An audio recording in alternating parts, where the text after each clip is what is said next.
শিশু সহকর্মীকে গরম খুন্তি সেঁক দিতে দিতে কবিতা লিখতেন চট্টগ্রামের এক ভয়ঙ্কর সাইকোপ্যাথ নীলিমা শামীম। আর ঢাকার অভিজাত বসুন্ধরা আবাসিক এলাকার একটি বাসায় নির্যাতন করে ১৩ বছরের গৃহকর্মী কল্পনার ৪টি দাঁত তুলে ফেলেছিলেন গৃহকর্ত্রী দিনাত জাহান আদর। এতেও ক্ষান্ত হননি তিনি, গরম পানি দিয়ে ঝলসে দিয়েছিলেন কিশোরীর দেহ। সম্প্রতি গৃহকর্মীর ওপর একই ধরনের নির্যাতন চালিয়ে দেশ জুড়ে আলোচনায় আসেন বিমান বাংলাদেশের এমডি ও সিইও ডক্টর মোহাম্মদ শফিকুর রহমান ও তার স্ত্রী। এই দম্পতির বাসা থেকে উদ্ধার হওয়া ১১ বছরের গৃহকর্মী মোহনার হাত পা সহ শরীরের বিভিন্ন অংশে ছিল গরম খুন্তির অসংখ্য ক্ষত।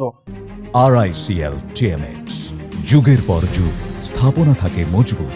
এই অপরাধগুলো বিশ্লেষণ করলে দেখা যায় অপরাধীরা সবাই সমাজের উঁচু তলার এবং উচ্চশিক্ষিত মানুষ, কিন্তু নিজ গৃহে অসহায় ও দরিদ্র গৃহকর্মীদের ওপর ভয়ঙ্কর রূপে আবির্ভূত হন তারা।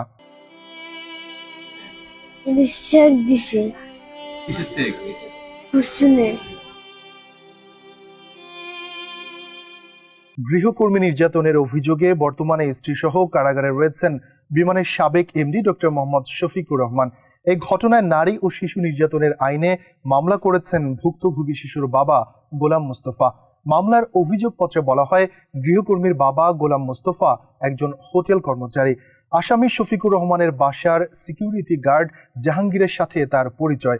সেই সূত্রে গার্ড জাহাঙ্গীর জানতে পারেন মোস্তফার একটি ছোট্ট মেয়ে রয়েছে। জাহাঙ্গীর তাকে জানায় এই বাসায় বাচ্চা দেখাশোনার জন্য ছোট্ট একটি মেয়ে খোঁজা হচ্ছে। পরে তিনি ওই বাসায় গিয়ে শফিকুর ও বিথির সঙ্গে দেখা করেন। এই দম্পতি তাকে জানান যাকে রাখবে তাকে বিয়ে সহ যাবতীয় খরচ তারাই বহন করবে। এতে রাজি হয়ে গেল বছরের জুন মাসে তিনি তার ১১ বছর বয়সী মেয়েকে এই বাসায় কাজে দেন।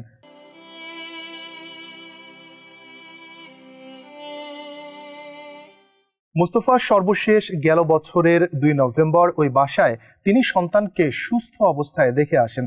তবে এরপর তিনি সন্তানের সঙ্গে দেখা করতে গেলেও পরিবারটি নানা অজুহাতে তাকে দেখা করতে দেয়নি। গেল ৩১ জানুয়ারি বেলা ১:৩০টার দিকে বিথি তাকে ফোন করে জানান তার মেয়েটি অসুস্থ, তাকে নিয়ে যেতে হবে। তিনি ২টার দিকে মেয়েকে আনতে যান। তখন বিথিকে ফোন করলে তিনি বাইরে রয়েছেন জানিয়ে অপেক্ষা করতে বলেন। পরে বিথি সন্ধ্যা ৭টার দিকে বাড়ির বাইরে তার কাছে মেয়েকে বুঝিয়ে দেন।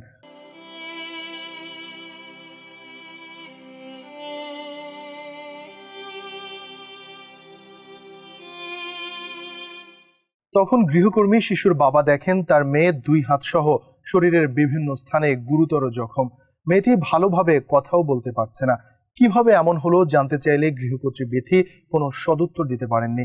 পরে তিনি মেয়েকে গাজীপুরের শহীদ তাজউদ্দিন আহমেদ মেডিকেল কলেজ হাসপাতালে ভর্তি করান।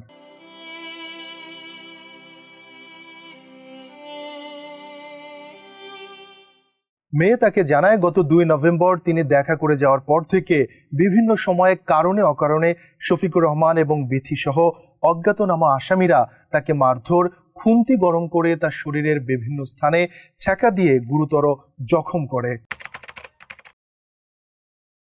বাংলাদেশে গৃহকর্মীদের সুরক্ষার জন্য গৃহকর্মী সুরক্ষা নীতিমালা থাকলেও সাম্প্রতিক সময়ে গৃহকর্মী নির্যাতন একটি নিত্য নৈমিত্তিক ঘটনা হয়ে দাঁড়িয়েছে বলে মনে করছে জাতীয় মানবাধিকার কমিশন।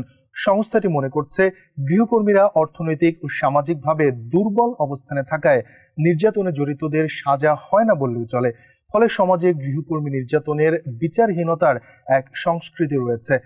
কোনো ঘটনায় যদি মামলা হয় তখন অনেক ক্ষেত্রে অর্থের দাপট, পেশি শক্তি এবং রাজনৈতিক দাপটের কাছে পরাস্ত হতে হয় দুর্বলদের। ফলে শুরুতে বা মাঝপথে আইন বহির্ভূত সমঝোতা লক্ষ্য করা যায়। ফলে প্রশ্ন উঠছে, ১১ বছরের কিশোরী মোহনার দগদগে ক্ষত আর অমানসিক নির্যাতনের বিচার কি হেরে যাবে অর্থ, ক্ষমতার দাপট আর পেশি শক্তির কাছে, নাকি সবকিছু পেছনে ফেলে ব্যতিক্রমী ঘটনার সাক্ষী হয়ে ন্যায় বিচার পাবে দারিদ্র্য পীড়িত এই কিশোরী?